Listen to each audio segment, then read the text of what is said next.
Assalamualaikum warahmatullahi wabarakatuh. Anda rindu mendengarkan kajian-kajian dari ustadz-ustadz kita dari Aceh? Kunjungi channel YouTube Maulizul Akbar NAD. Subscribe, like, share, komen.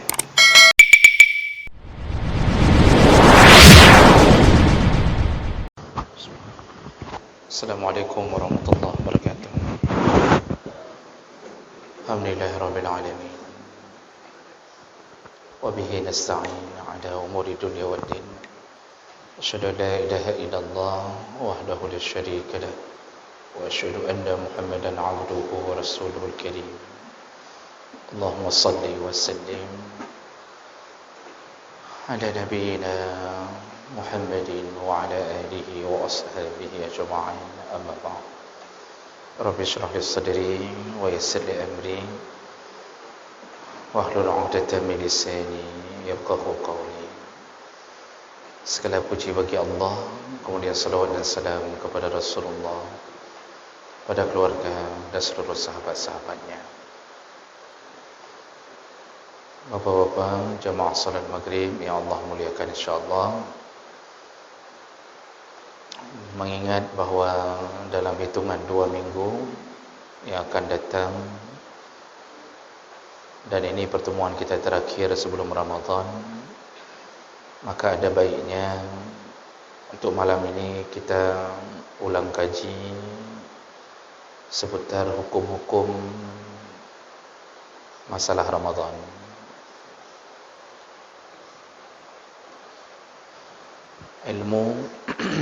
Ilmu salah satu yang harus dipersiapkan menjelang datangnya Ramadan.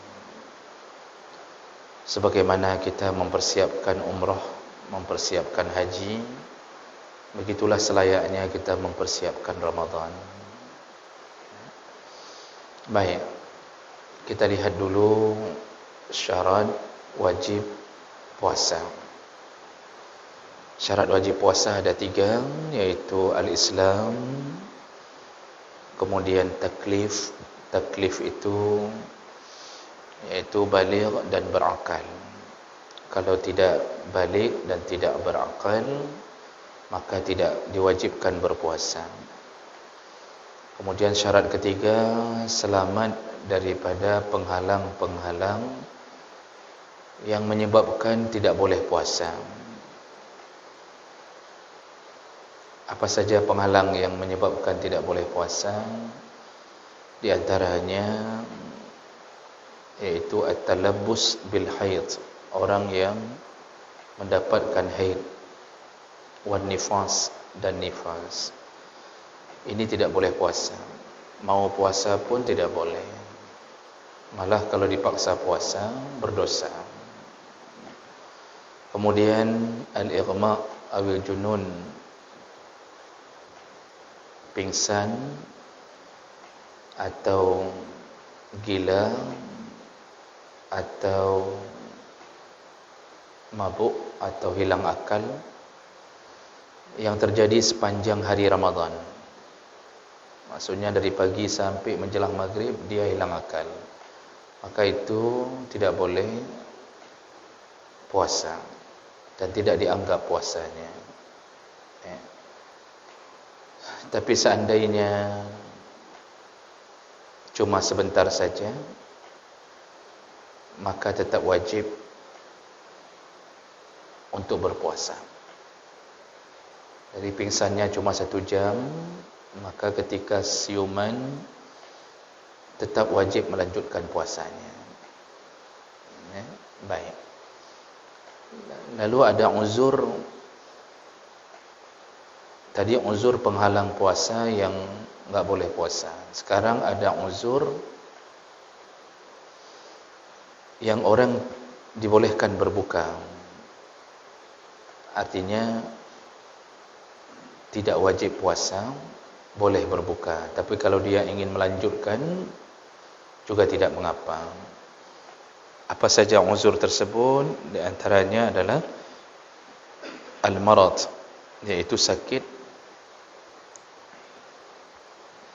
allazi yusabbibu li sahibihi dararan syadidan, yaitu sakit yang kira-kira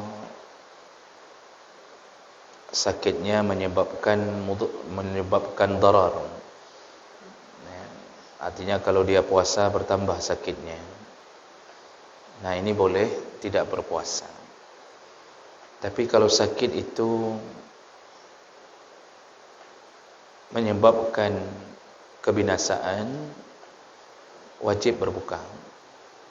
Ya, kalau sakit itu kira-kira kata dokter ini wajib buka, kalau tidak bahaya, maka di saat itu wajib berbuka. Tidak boleh seseorang berniat ingin meninggal dalam keadaan berpuasa, karena itu dianggap bunuh diri. Ya, bukan dianggap syahid, itu bunuh diri. Karena puasa boleh ganti di hari lain, tapi gara-gara puasa menyebabkan wafat atau meninggal dengan sengaja, tidak mau minum obat, tidak mau berbuka, maka menyebabkan dosa, bukan baik itu.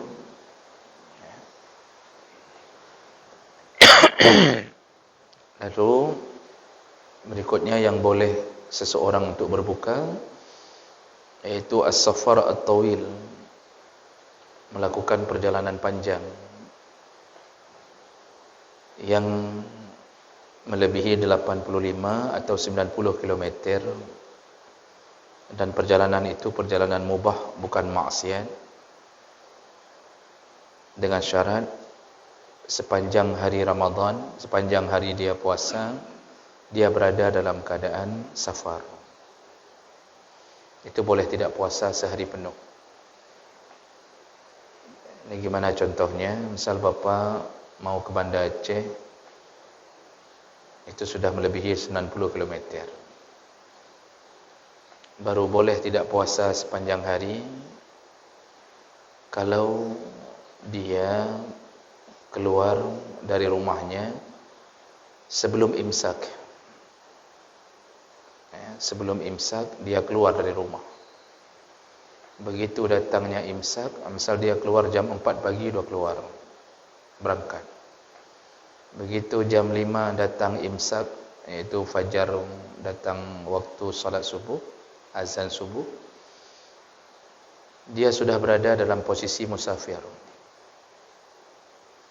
Ini yang model seperti ini, kalau perjalanan itu bukan perjalanan maksiat dan merencanakan melebihi 90 km, maka hari itu tidak puasa sama sekali tidak mengapa, dibolehkan. Syaratnya ketika imsak datang, dia posisinya sudah musafir. Ya. Tetapi kalau seandainya Bapak sahur dulu di rumah, lalu kemudian ketika imsak datang kita masih di rumah, jam 6 subuh baru berangkat, berarti tadi waktu imsak datang kita mukim, bukan musafir. Yang begini itu wajib puasa, wajib puasa, nggak boleh berbuka. Kapan baru boleh berbuka? Kalau di tengah perjalanan menemukan mudarat, kesulitan, nggak sanggup lagi. Dia begitu sampai ke Sigli atau sampai ke Selawah, itu udah capek sekali, nggak sanggup lagi, udah haus sekali dengan terik matahari. Nah, di saat seperti itu boleh berbuka, tapi bukan karena safar, karena mudarat di tengah jalan. Tapi yang tadi sebelum subuh sudah keluar, ketika imsak datang dia sudah musafir, itu enggak puasa sama sekali boleh. Sepanjang hari itu enggak puasa. Nah, jadi sakit dan safar model begini itu menyebabkan seseorang boleh berbuka. Mana dalilnya? Yaitu Al-Baqarah 185, wa man kana maridan aw ala safarin fa'iddatum min ayyamin ukhra. Barang siapa yang sakit dan sedang berada dalam perjalanan, maka silakan ganti di hari yang lain. Cuma orang banyak salah faham. Orang mengira atas nama sudah melakukan perjalanan, di tengah jalan langsung boleh enggak puasa? Enggak boleh. Tetap puasa dulu selama kita imsaknya bukan dalam keadaan musafir, imsaknya masih di rumah, tetap wajib puasa. Nanti baru boleh berbuka kalau menemukan kesulitan. Kalau tidak menemukan kesulitan, maka tidak boleh. Kalau mazhab Syafi'i menambahkan orang yang pekerjaannya selalu melakukan safar, itu tetap wajib puasa. Contoh supir LR tu setiap hari pulang balik, itu enggak ada cerita enggak puasa, tetap wajib puasa walaupun dia keluar sebelum subuh, karena itu memang pekerjaan dia hari-hari, tetap wajib puasa. Kapan boleh berbuka? Ketika menemukan kesulitan di dalam perjalanan. Tapi biasanya supir hari ini memang hendak puasa. Supir hari ini, Pak, kita bilang apapun hendak puasa. Supir hari ini begitu pede, seakan-akan ada orang dalam di surga. Baik, orang ketiga yang boleh berbuka, artinya tidak jatuh kewajiban puasa ke atasnya, boleh pilih, boleh berbuka, boleh lanjut. Orang ketiga adalah al-ajizu anis siyam, iaitu orang yang sudah tidak sanggup puasa lagi. Siapa contohnya? Yaitu man la yutiquhu likibrin, orang yang sudah terlalu tua renta, sudah tua sekali, enggak sanggup lagi. Sebenarnya bukan umur yang dilihat, tapi kemampuan. Dia enggak sanggup lagi puasa. Dan salah satu orang yang tidak mampu biasanya sudah sangat tua. Kalau kita lihat tanda-tanda asal puasa, pingsan. Asal puasa, pingsan. Itu jangan suruh puasa. Cukup membayar fidyah. Au maradhin la yurja bara'uhu, atau orang yang divonis tidak mungkin sembuh. Orang sakit yang divonis tidak mungkin sembuh, itu enggak perlu puasa lagi. Kalau kata dokter, bapak enggak boleh puasa. Kalau bapak puasa, nanti bahaya. Ini penyakit bapak enggak bisa sembuh, tapi perlu dijaga-jaga. Enggak boleh tahan lapar, begitu-begitu misalnya. Memang enggak mungkin sembuh lagi kata dokter. Ini enggak usah puasa lagi, cukup hanya membayar fidyah. Cukup bayar fidyah saja. Mana dalilnya? Ayat surah Al-Baqarah ayat 184. Allah katakan wa 'alal ladzina yutiqunahu fidyatun ta'amu miskin. Orang-orang yang sudah tidak sanggup lagi puasa, maka cukup membayar fidyah. Fidyah itu boleh bayar makanan jadi, boleh bayar beras, makanan pokok. Kalau mau kasih makanan jadi, itu lebih utama daripada membayar beras. Karena waktu Allah menyebutkan ta'amu miskin, itu terutama adalah makanan. Jadi boleh bayar fidyah dengan nasi kotak, nasi bungkus, pakai ayam, taruhlah jus satu, sekitar 20.000 lah, kasih ke orang miskin. Berapa hari yang dia tinggalkan? Kalau model 2 orang yang terakhir tadi, berarti 30 hari enggak puasa sama sekali. Nanti di ujung Ramadan bayar fidyah untuk 30 orang miskin, yang disuruh miskin, bukan yatim, kecuali yatim yang miskin. Karena enggak semua yatim miskin. Kalau dalam zakat ada 8 orang boleh bayar zakat. Kalau dalam bayar fidyah enggak boleh selain miskin. Kategorinya harus miskin. Berarti kalau kita ingin membayar dengan beras, hitungan para ulama itu sekitar 600 gram satu mud. Sekitar 600 gram atau 6,650 gram per kepala per hari. Tapi kalau kita kasih beras, orang-orang miskin ni kadang-kadang membutuhkan lauk. Dia butuh lauk lagi, dia butuh sesuatu untuk dimakan. Maka paling bagus kasih makanan jadi.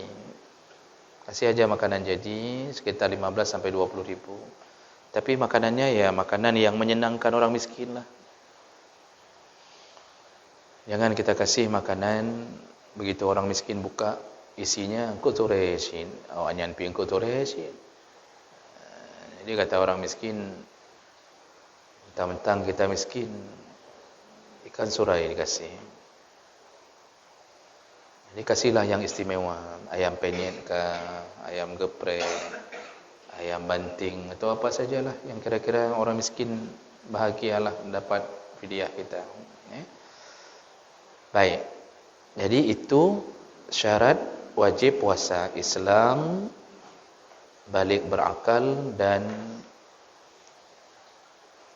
selamat dari penghalang-penghalang puasa.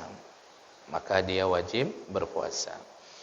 Berikutnya syarat sah. Tadi syarat wajib, sekarang syarat sah puasa. Syarat sah puasa juga ada 3. Yang pertama Islam. Jadi enggak sah puasa orang kafir. Yang kedua al-aqlu, berakal. Tadi waktu wajib balik dan berakal. Waktu syarat sah enggak disebut lagi balik, hanya disuruh berakal. Artinya anak-anak yang belum balik kalau puasanya bagus tetap sah. Umur sahnya puasa anak-anak itu umur yang berakal. Berapa umur berakal? Yaitu umur tamyiz. Umur tamyiz, mumayyiz. Mumayyiz itu belum balik, tapi dia sudah faham baik, buruk, dah faham. Kalau kita bilang ini enggak boleh, itu enggak boleh, dia sudah faham. Kira-kira 7 tahun, 7 tahun ke atas. Di bawah 7 tahun ke atas, itu tidak berakal. Anak-anak TK itu tidak berakal. Enggak sah puasa. Kita pun disuruh latih puasa anak-anak, itu sama seperti disuruh latih solat. Kira-kira dimulai dari umur 7 tahun. Sampai disebutkan wa iza ataqa as-saum mata balagha as-sabi'ah. Kalau anak kita mampu puasa, suruhlah dia di umur 7 tahun. Wa yadribu ala tarkihi iza balagha al-'ashr. Boleh dipukul kalau tidak mau puasa pada umur 10 tahun. Dikiaskan ke solat. Jadi di bawah 7 tahun itu enggak berakal. Jadi enggak usah suruh puasa. Mulai 7 tahun ke atas, didik dia untuk puasa.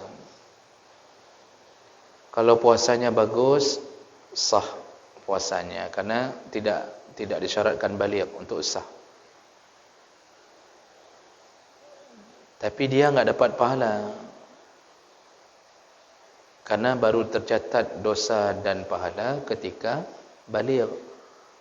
Rasulullah mengatakan rufi'al qalam an salasin, pulpen malaikat tidak mencatat kepada 3 orang. Salah satunya anis sabi hatta yablugh, dari seorang anak-anak sampai balik. Berarti balik baru ada catatan. Maka kalau tidak balik, tidak ada pahala, tidak ada dosa. Anak-anak yang puasa sebelum balik, puasanya bagus, enggak ada pahala. Untuk dia yang enggak ada pahala. Tapi pahala diberikan kepada orang tuanya yang mendidiknya puasa. Kalau Bapak Ibu, kalau mau banyak pahala, suruh anak-anak puasa. Tapi jangan kasih tahu. Jangan kasih tahu kah anak pahala ke? Pahala kamu enggak ada, pahalanya untuk kami. Itu langsung enggak mau puasa dia. Jadi jangan kasih tahu. Kenapa dia enggak ada pahala, Pak? Sebagaimana dia enggak ada dosa, dia juga enggak ada pahala. Karena anak-anak itu sebelum balik itu suci. Dia mau pacaran di WA, panggil Abi mau Mi. Nyan SD karena cewek. Apakah dia berdosa? Tidak. Pulpen tetap enggak dicatat dekat atas dia. Yang berdosa siapa? Orang tuanya yang membiarkan dia pacaran. Orang tuanya yang memberikan dia HP. Itu yang berdosa. Makanya anak-anak dididik dari umur 7 tahun. Kita dulu waktu kecil itu dikatakan puasa setengah hari, puasa anak setengah hari. Sebenarnya jangan biasakan mendidik anak puasa setengah hari. Jadi anak-anak ini terbayang seakan-akan kalau setengah hari dapat pahala. Kalau dia enggak sanggup, suruh dia makan di siang hari. Lalu kemudian suruh sambung lagi puasa sampai maghrib. Kasih tahu dia, nak, pahala baru sempurna kalau puasa sampai maghrib. Mau dia makan di siang hari terserah, tapi jangan biasakan membuat sebuah keputusan seakan-akan ada pahala puasa setengah hari. Jadi kita ni salah didik puasa setengah hari, maka sampai tua ada orang hari ini puasa setengah hari. Nah, yang tua-tua puasa setengah huro tak kaya Pak. Mbak dari Ubud agak purna puasa setengah huro. Makanya anak kita sekarang suruh puasa satu hari. Oh, dia lapar, makan nak, makan. Habis makan sambung lagi anak sampai maghrib. Biar puasanya sempurna. Begitu cara didik anak. Jadi jangan bilang nak puasa ya setengah hari aja. Nanti dapat pahalanya setengah. Mana ada pahala setengah? Ini kesalahan kita dalam mendidik anak, Pak. Okey. Jadi intinya dari umur 7 sudah dianggap mumayyiz, itu sudah sah puasanya.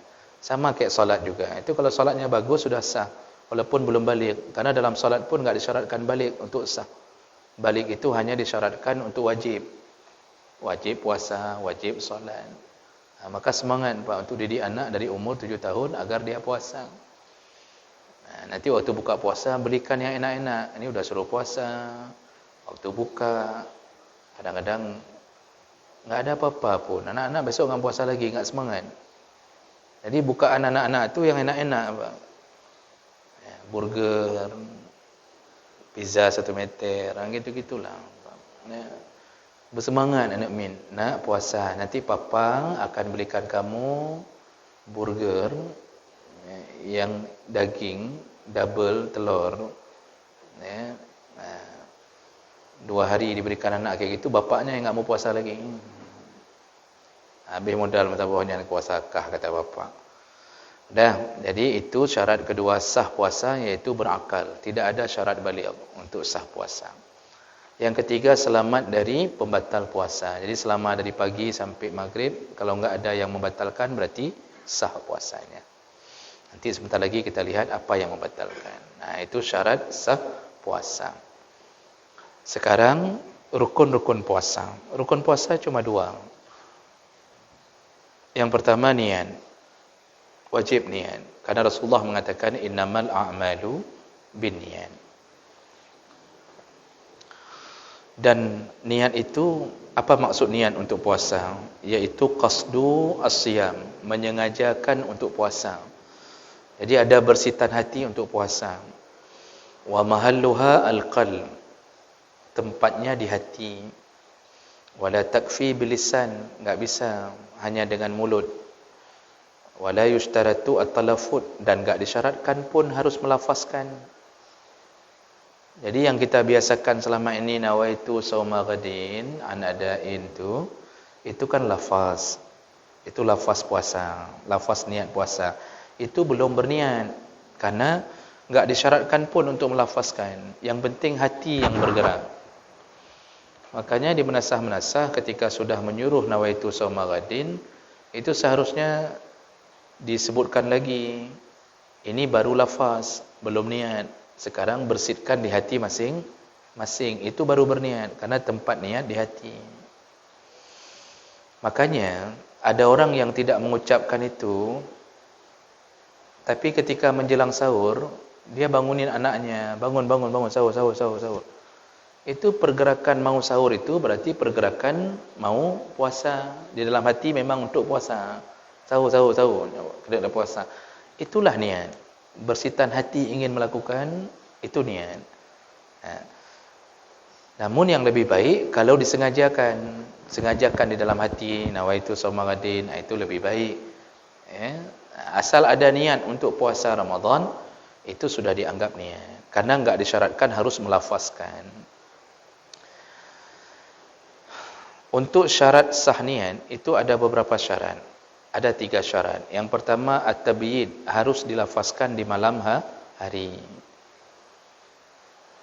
Kalau seseorang tidak melafazkan di malam hari, maka tidak sah puasanya. Ukuran malam mulai dari habis maghrib sampai sebelum terbit fajar. Dari mulai habis maghrib sampai sebelum azan subuh, itu waktu batas berniat. Kenapa harus di malam hari? Kalau puasa sunnah kan boleh di pagi hari, asal belum makan apa-apa.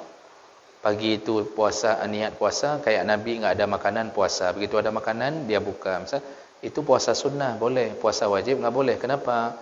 Karena Rasulullah yang mengatakannya. Kata Rasulullah, man lam yubayyitis siyam qabla al-fajri, barang siapa yang tidak meniatkan puasa sebelum fajar, fala siyama lahu, maka tidak sah puasanya. Maka kalau seandainya kita enggak ada niat puasa,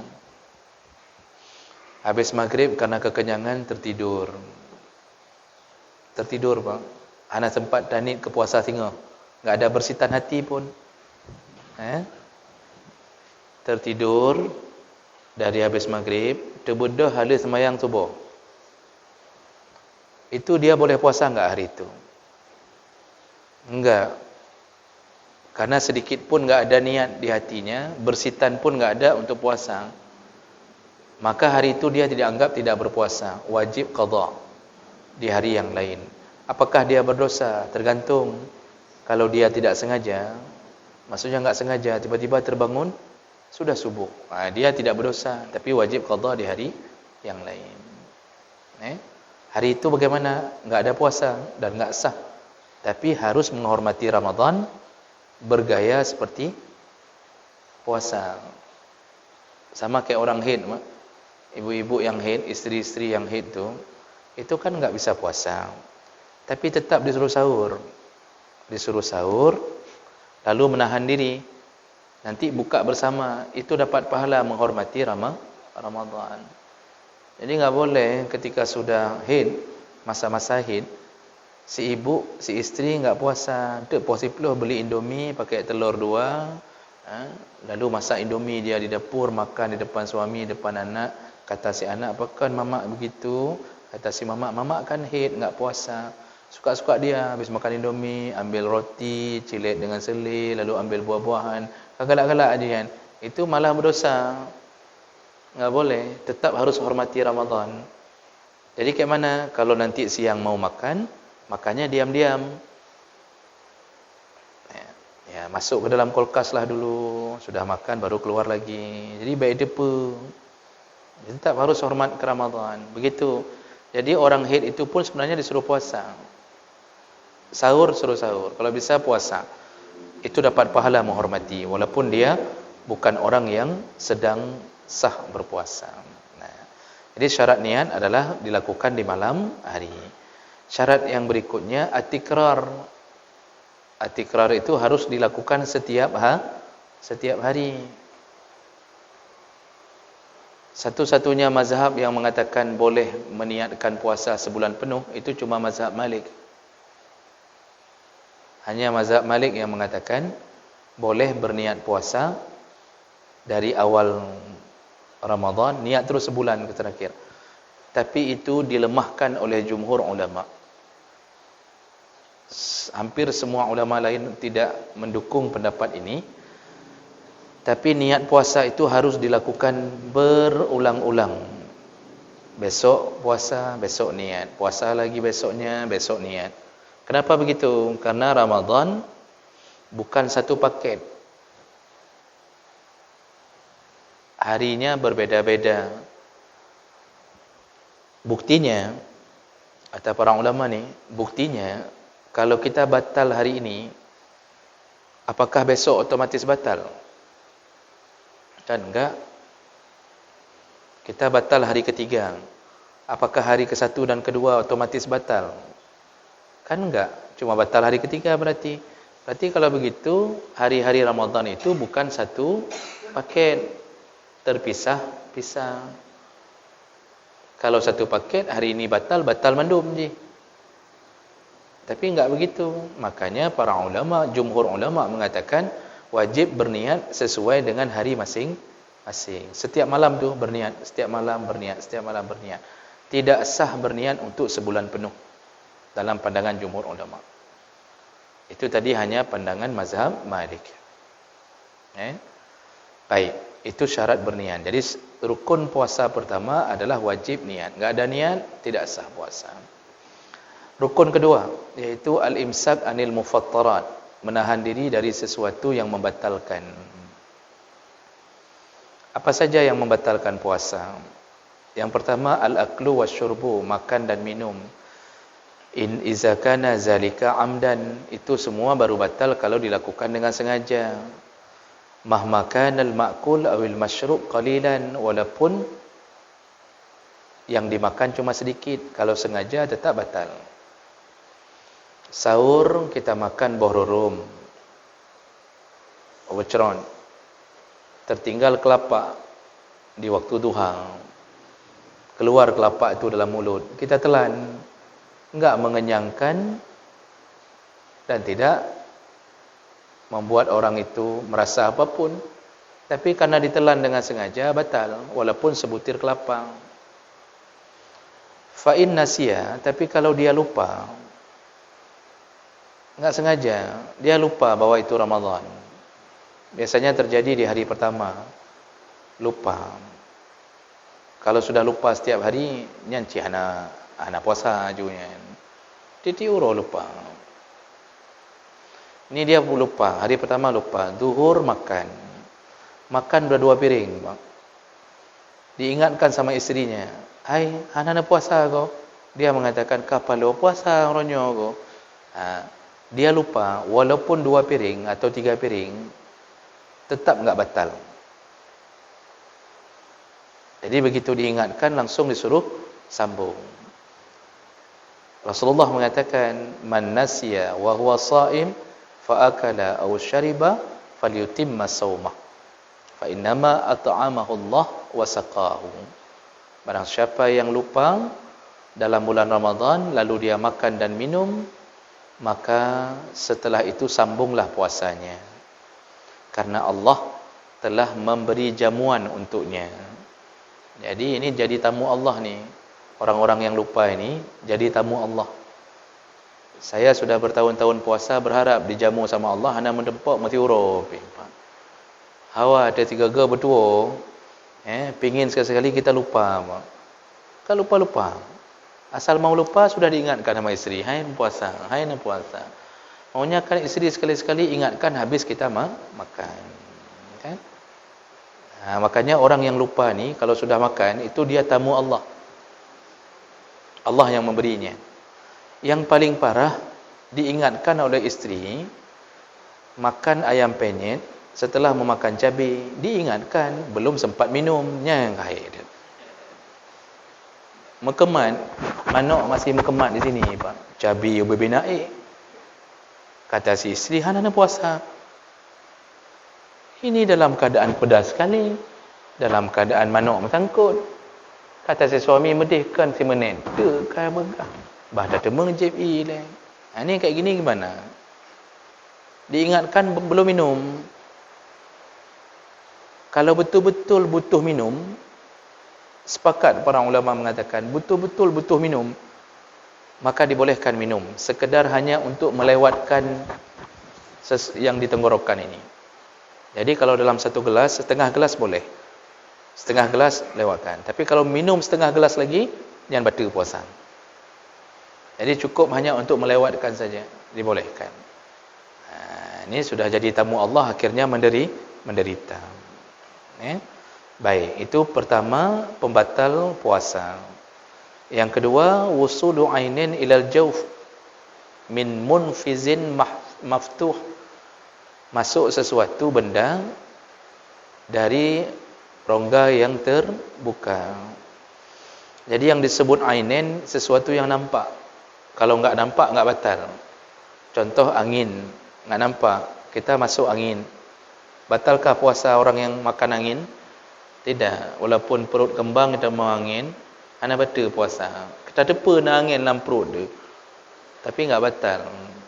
Karena enggak nampak barang itu. Debu di jalan.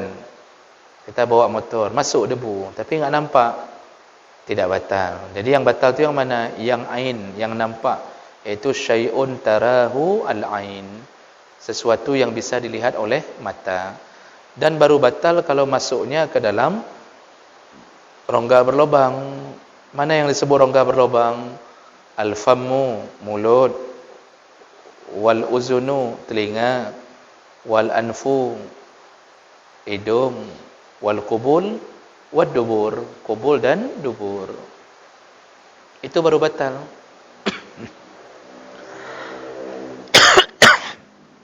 Kalau begitu, disebutkan di sini al-qatrah fil uzun mufattarah. Setetes air yang masuk dengan sengaja ke dalam telinga, masuk sengaja dalam telinga kita masukkan, batal.